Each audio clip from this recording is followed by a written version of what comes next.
आदरणीय महोदय, हमारे इतिहास के इस अत्यधिक कठिन दौर में आपने मेरे प्रति जो विश्वास दिखाया है उसने मेरा हृदय छू लिया है। मैं अनुभव करती हूँ कि हमारे सामने जो इतनी चुनौतियाँ हैं उनमें से हम पहली चुनौती का सफलता से सामना कर चुके हैं और यही एक ऐसी चुनौती थी जो हमारी पार्टी की एकता के लिए खतरनाक थी। हमने साथ मिलकर पहला कदम उठाया है। मैं आशा तथा ईश्वर से प्रार्थना करती हूँ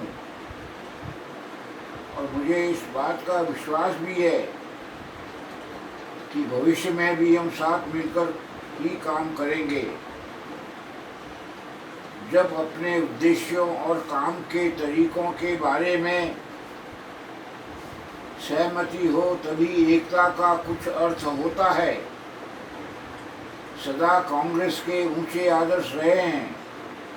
अनेक बार हम अपने रास्ते से भटके हैं, अनेक बार हमने गलतियां की हैं, हमारी बहुत सी कमियां हैं, लेकिन सदा हमारा यही प्रयास रहा है और आज भी है कि हम इन लक्ष्यों को पूरा करने के लिए अधिक दृढ़ता से आगे बढ़ें।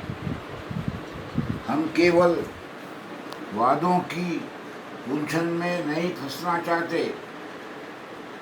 हम जब समाजवाद शब्द का प्रयोग करते हैं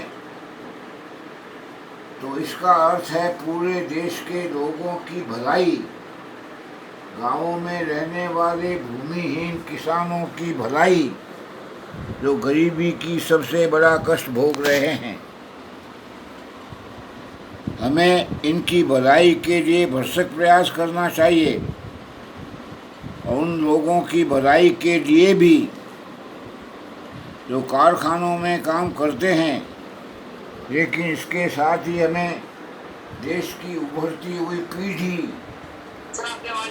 देश के युवा वर्ग और बुद्धिजीवियों से भी अपने को अलग नहीं करना चाहिए। हमें उन लोगों की कठिनाइयों पर भी ध्यान देना चाहिए जो सरकारी कार्यालयों में और दूसरे कार्यालयों में काम करते हैं। वे लोग जो हमारी आवश्यक सेवाओं को चलाते हैं, क्योंकि यही लोग भारत के सच्चे लोग हैं।